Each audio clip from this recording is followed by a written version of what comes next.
Oi, turma, tudo bem? Vamos dar início a mais uma aula, tá?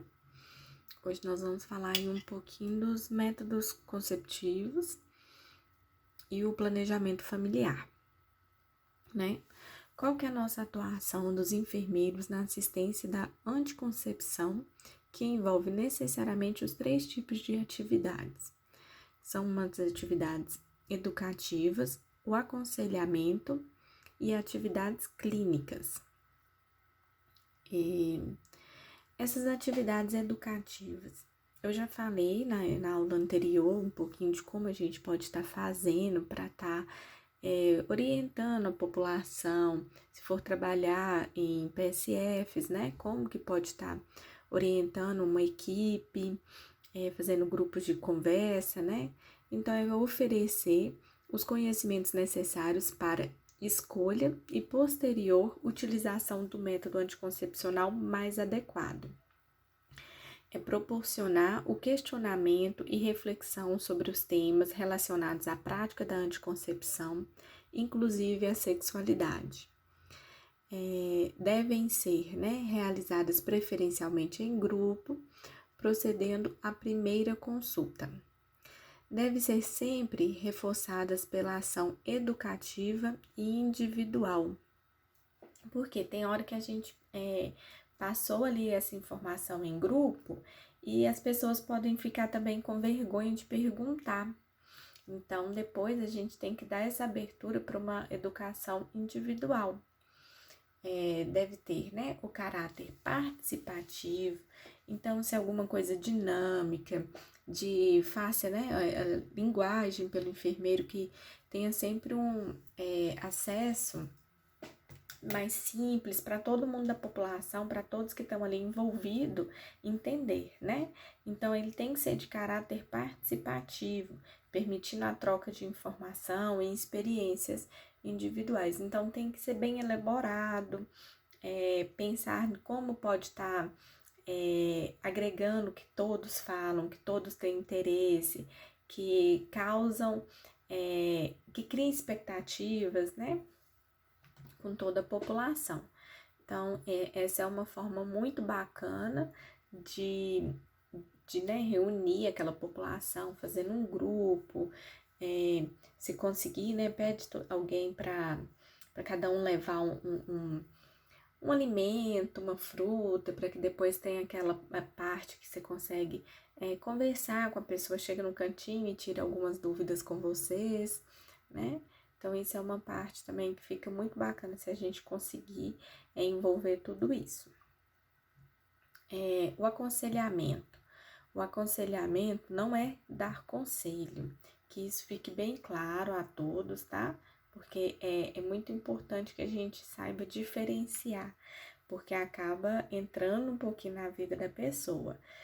É um diálogo baseado em uma relação de confiança que visa proporcionar à pessoa condições para que ela avalie seu próprio risco, tome suas decisões e encontre maneiras realistas de enfrentar seus problemas, Então, nosso papel é dar opções àquela pessoa, explicar cada método anticoncepcional, quais são suas vantagens, quais são suas desvantagens, o porquê que você acha melhor ela usar aquele tipo de anticoncepcional do que um outro, um anticoncepcional ou um método, Eu estou me expressando de forma errada, ou um método anticonceptivo, que tem vários, nós vamos estudar aí pra frente.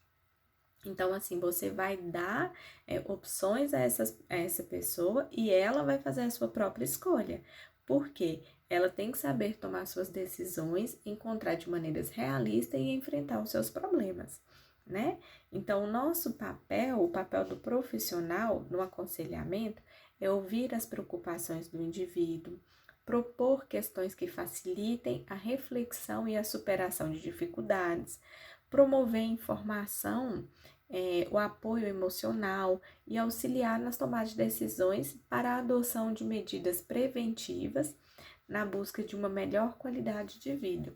Então, a gente vai dar aquele apoio, porque o profissional de saúde, a enfermagem, o técnico em enfermagem, ele trabalha muito com meio de tudo. A gente é um pouquinho de tudo. Então, tem que ser um pouquinho do psicólogo também, saber ouvir aquela pessoa, aconselhar, não dar conselhos, né? Aconselhar de forma que você, pelo seu conhecimento, o que você sabe, né? A vivência, o que pode ser melhor para essa pessoa, o que vai ter uma melhor qualidade de vida, né? Tem alguns efeitos colaterais, alguns métodos anticonceptivos, então você sabe que aquela pessoa ela é de. Porque quando você conhece a população que você abrange, você tem maior facilidade de saber orientá-la, né? Não faz uso desse, porque esse eu sei que você não vai ter, pela sua rotina, você vai acabar esquecendo de tomar esse anticoncepcional, então vamos usar um adesivo que tem menor facilidade, vamos tomar um injetável, né? Então, isso aí a gente também é uma forma de ajudar. E as atividades clínicas, o que são? A primeira consulta deve ser feita após as atividades educativas. Então, aquela pessoa só vai para a consulta depois que ela já recebeu as orientações, participou daquela roda de conversa, daquele grupo, porque ela já vai saber quando chegar na frente do profissional, seja o enfermeiro, seja o médico que vai estar fazendo aquela consulta clínica, orientá-la, falar assim, nossa, eu queria, no grupo ali me falou muito daquele remédio, da pílula do dia seguinte, do injetável, da vasectomia, que aí eu não vou tomar nada e vou pedir para o meu marido fazer isso. Então, assim, o que o senhor acha, doutor, quanto a esse tipo de procedimento, né? Então, assim, aí a pessoa já vai estar orientada para discutir aquele caso ali e contar para ele o que ele acha que é melhor, é mais bacana para aquela pessoa, né? Então, ela já vai saber as suas dúvidas, já vai saber questionar. Então, é indicativo de que ela participe, que ela vá à consulta depois de ter participado das ações educativas. E nas consultas ocorre o quê? O que você vai lá fazer nessa consulta? É o exame ginecológico, né? Que vai verificar a necessidade da realização da colpacitologia oncótica, que é o preventivo. Você vai precisar colher material para enviar para análise, né? Analisar a escolha do método. Então, ela vai chegar e vai falar, não, eu quero esse, eu já decidi que eu quero esse método anticonceptivo. Então, e aí? Como que ele é usado, como que ele é feito, como que é realizado, quais são suas vantagens, quais são suas desvantagens, né? Então, aí o profissional vai orientá-la todo sobre esse método. Ela fala assim, nossa, eu não sabia que era isso tudo, não tinha entendido naquele grupo. Então, qual outro que o senhor me sugere? Qual outro que é melhor? Né? Então, aí depois tem essa conversa ali individual, que ela vai ter mais liberdade, já vai estar orientada, vai saber. Vocês estão entendendo o tanto que é importante? Então, as consultas subsequentes ou as consultas de retorno visam o quê? Um atendimento periódico que tem continuidade para a realização, adequação do método em que usou, bem como prevenir, identificar e tratar todas as possíveis intercorrências. Porque aí, por mais que ela decidiu, não, eu quero esse, o médico foi, orientou da sua necessidade ou não, dos seus riscos, mas mesmo assim ela falou, não, eu quero tentar. Aí depois de 1 mês, 2 meses, ela dá o retorno ali naquela consulta e eu falo assim, nossa, doutor, realmente não me dei bem, vamos supor, né, que foi aí os anticoncepcionais orais. Ele dá muita náusea, dá muito vômito, eu quase desisti, eu quase parei de tomar, não tem nenhum outro que a gente possa estar modificando, o que mais que a gente pode tomar? Então, né, vai adequar aquela dúvida que ela tem, aquele problema que ela identificou com aquele tratamento. Então, nós temos que adequar isso aí. E aí, qual que é a escolha do método de anticoncepcional? A assistência em anticoncepção pressupõe a oferta de todas as alternativas de métodos anticoncepcionais aprovados pelo Ministério da Saúde. Então, você vai oferecer todos aqueles que são aprovados pelo Ministério da Saúde. O conhecimento de suas ações e a implicação de uso. Garantir à mulher, ao homem ou ao casal os elementos necessários para a opção de livre e consciente do método que a eles estão se adaptando, que estão escolhendo. O acompanhamento clínico ginecológico à usuária, independente do método escolhido. Então, independente do que ela for escolher, ela tem direito e deve fazer o acompanhamento ginecológico, né? Para a gente poder saber quais são os riscos, quais são as dúvidas dela, como que tá ali aquele colo uterino, como está a vagina, né? Na decisão sobre o método anticoncepcional a ser usado, deve ser levado em conta todas as considerações as seguintes, né? A escolha da mulher, do homem ou do casal, a característica dos métodos, os fatores individuais e as situações relacionadas ao usuário do método, né? E aí, quais são esses métodos? Quais são essas opções que a gente tem? Vamos lá. O método anticoncepcional são maneiras medicamentosas com objetos ou cirurgias usadas pelas pessoas para evitar a gravidez. Existem os métodos femininos e os masculinos. Existem métodos considerados reversíveis e métodos considerados irreversíveis. A escolha do método deve ser livre e informada. Estar bem informado é fundamental para se fazer a melhor escolha. Então, aqui a gente vê que os métodos têm vários: medicamentoso, objetos, cirurgias, né? Tudo isso para evitar a gravidez. Porque, como a gente falou no início aí dos slides, é um planejamento familiar. Eu casei, eu tenho relação com meu esposo, porém eu não quero no momento engravidar. Por quê? Porque ainda não está na hora, eu ainda trabalho, eu estou nova, eu quero terminar minha faculdade, eu quero terminar o meu curso, eu quero arrumar um emprego, eu já trabalho, mas eu quero um emprego melhor. Então, é um planejamento de vida que devemos ter.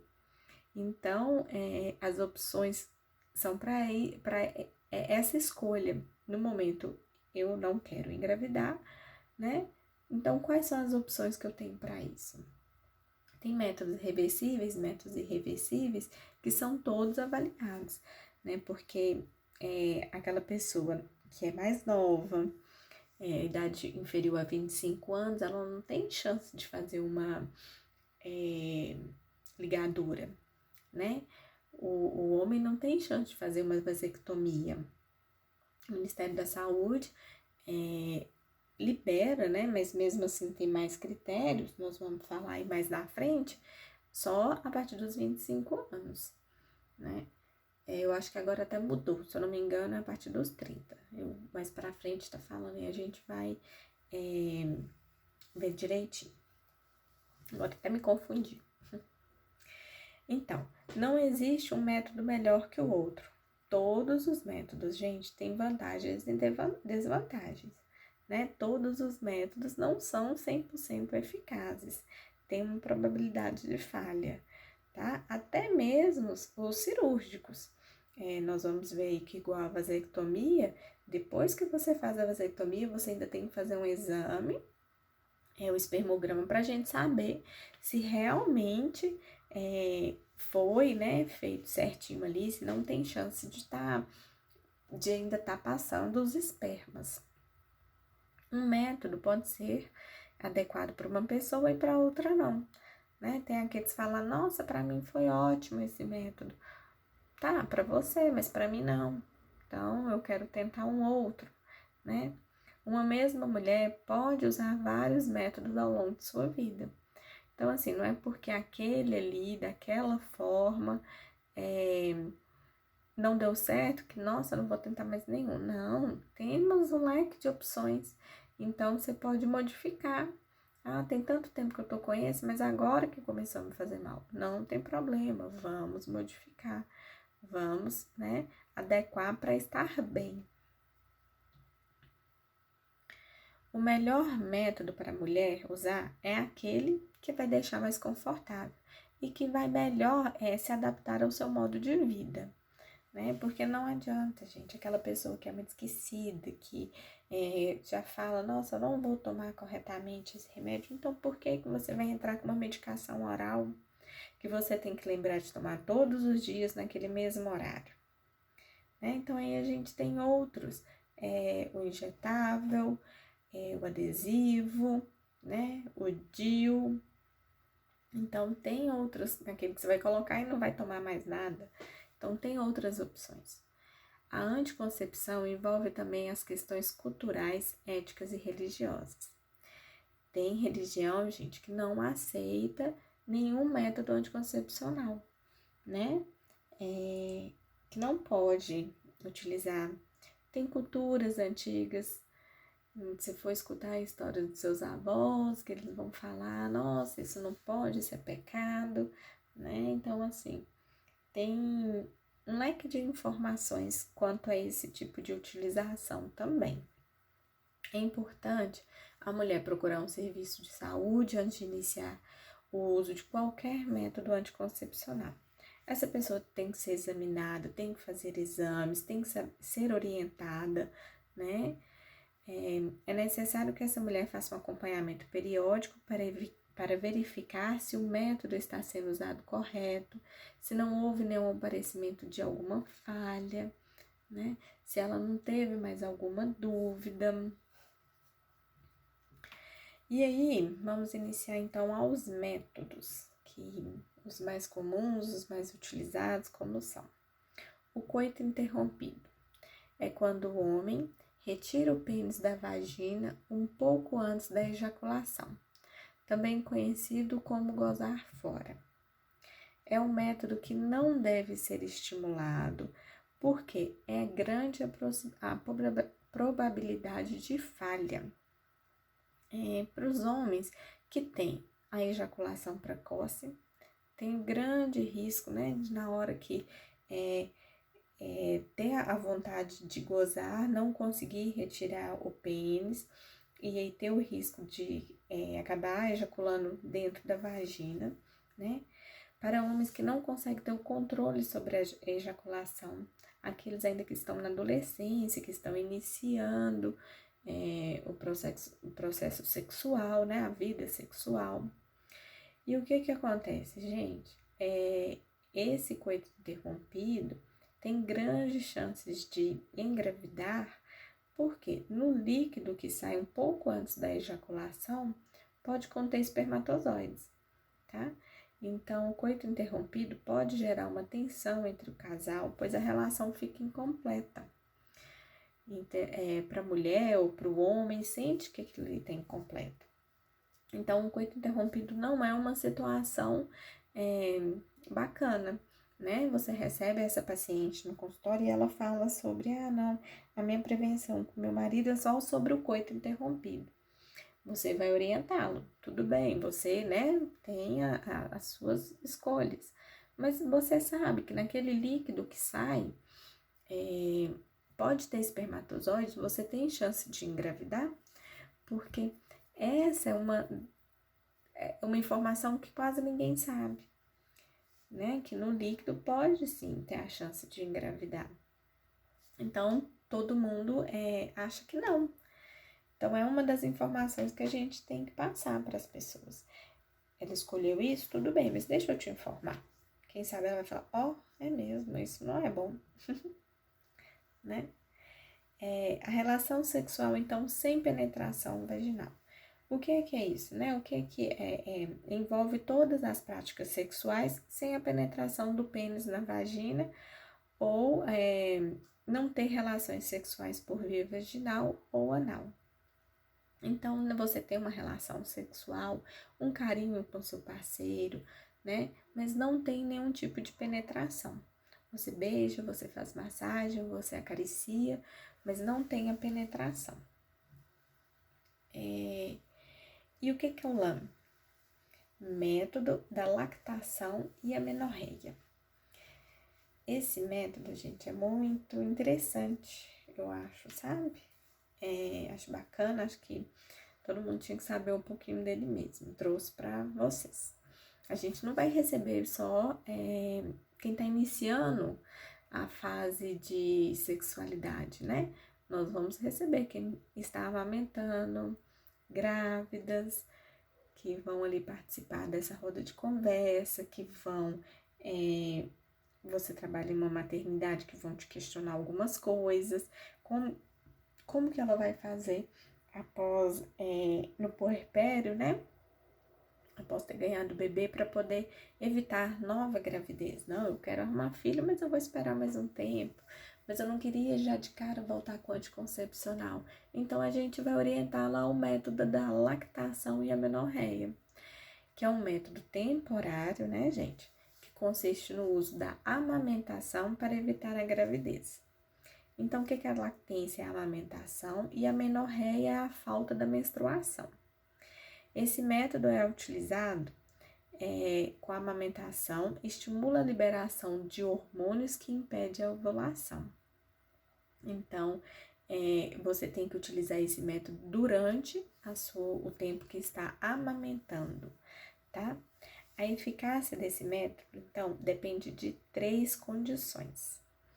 A primeira, a amamentação deve ser exclusiva ao seio e de livre demanda. O que é isso? O bebê só vai mamar o peito da mãe. E a hora que ele quiser mamar, a mãe tem que estar disponível. Tem que dar o leite, oferecer o peito para o bebê. Isso é a livre demanda. Daqui muito para frente a gente vai falar sobre a livre demanda, sobre a amamentação, que é uma parte muito gostosa também. Então, na hora que o bebê quiser, durante o dia, à noite. E quando se fala que é exclusivo, gente, é só aquele leite ali, só o peito da mãe que o bebê vai mamar. Não tem chá, não tem suco, não tem água. É de 6 a 10 vezes por dia nas 2 mamas desde o início do parto, tá? Então, esse é a primeira condição para que esse método seja considerado assim, que tem uma eficácia, né? Então, a gente tem que saber orientar muito bem essa mãe, ó, é exclusivo. Você sabe o que é exclusivo? É somente isso. O bebê, o leite da mãe tem tudo. Ele não precisa de água, de chá, de suco. Até os 6 meses de vida, esse bebê não precisa de nada. O segundo é a mulher não deve estar menstruando, tá? E o terceiro, o bebê deve estar até os 6 meses de vida, de idade, somente na amamentação exclusiva. O que acontece então, gente? A amamentação, ele estimula o hormônio da prolactina, que é necessário para a produção de leite. E também, essa prolactina, ela inibe os outros hormônios, que aí vai evitar a ovulação. Então, para isso, você tem que estar amamentando para estimular a prolactina e liberar, né, outros hormônios, que tudo é a hipófise, vocês lembram? Comanda o corpo mesmo, para estar evitando aí a ovulação. O método de percepção da fertilidade, também denominada como métodos naturais ou abstinência periódica, é o período fértil, né? A determinação do período fértil se baseia, então, em 3 critérios, mais ou menos. A ovulação ocorre quase sempre 14 dias antes do início da menstruação. Pode haver uma variação de 2 ou para menos ou para mais dias, né? Então, a ovulação, ela ocorre quase sempre, né, na maioria das vezes, 14 dias antes do início da menstruação. Então, você começa a ter ovulação. O óvulo, depois de liberado, tem uma sobrevida de aproximadamente 24 horas. Então, ele ocorreu aí 14 dias antes do início da menstruação, tendo erro para 2, para mais ou para menos dias. Depois, o óvulo, ele é liberado e tem uma sobrevida de aproximadamente 24 horas. O esperma, após a ejaculação na vagina, ele tem a capacidade para fecundar por um período de até 5 dias. Então, existem 4 tipos de métodos de percepção da fertilidade, que aí nós vamos entrar lá agora, para entender. Essa parte aí do período, né, de período fértil, a gente falou muito bem nas aulas anteriores. Vamos falar daqui para frente ainda também, mas a gente viu aquele videozinho, né, que eu acho que ficou bem orientado. Aí vai só acrescentando agora, a gente vai só conseguindo entender um pouco melhor. E aí, o muco cervical. Como que é esse muco cervical aí, gente? Que é uma das observâncias que a gente sabe se está no período fértil ou não. O muco cervical, este é um método que baseia-se na determinação do período fértil pela autoobservação das mudanças do muco cervical e da sensação de umidade na vagina ao longo do ciclo menstrual. Ficou faltando a palavrinha ali, depois eu arrumo. O muco cervical é uma secreção produzida no colo do útero pelo hormônio feminino, que umedece a vagina e aparece na calcinha. Então, tem mulheres que conhecem muito bem o seu corpo, falando, não, fiquei menstruada, daqui não sei quantos dias eu tô no meu período fértil, sai aquele mucozinho na minha vagina, aquela gosminha esbranquiçada. Então, a gente tem que se conhecer muito bem, nós temos que saber do nosso corpo para tudo isso, né? Para saber quando é o período fértil, quando eu tô com uma dor diferente de lado, eu tô ovulando. Tem mulher que sente o dia que tá ovulando porque tem uma dor baixa, assim, próxima à vagina, na região, né, uterina mesmo. Então, isso é muito bacana, você conhecer o seu corpo. E saber, a gente tem que saber isso para orientar, né, nossos pacientes. Então, esse método do muco cervical é essa gosminha que sai. Tem gente que quando faz o xixi, na hora que vai limpar, sai no papel higiênico. Tem gente que sai mesmo de molhar a calcinha, tá? Após a menstruação, algumas mulheres têm um período seco, que não tem muco. Depois surge um muco esbranquiçado e pegajoso, que se quebra quando ele é esticado. À medida que se aproxima o dia da ovulação, o muco cervical vai ficando parecido com uma clara de ovo, elástico, transparente e escorregadio. E a vagina vai ficando mais úmida, facilitando a entrada dos espermatozoides no útero. O aparecimento deste muco é o sinal de que a mulher está no período fértil e pode engravidar. Então, esse aí é um dos sinais de alerta, né, para aquelas que querem engravidar e para aquelas que não querem engravidar. Para saber, nossa, estou entrando no meu período fértil. Hoje não seria indicativo de ter uma relação sexual. Essa relação sexual ter penetração, né? Aí a gente pode ir para aquele método só da carícia, se você não quer engravidar. Então, se você quer engravidar, essa é a hora, tá bom? Então, aqui, ó, o muco cervical.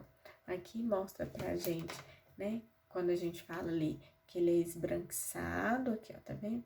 Elástico, ele faz essa parte elástica. E aqui ele tem vezes que ele vai estar um pouquinho transparente, assim, também. Tá vendo? Então, esse é o muco cervical, que é uma das observâncias que devemos ter para saber se estamos no período fértil ou não.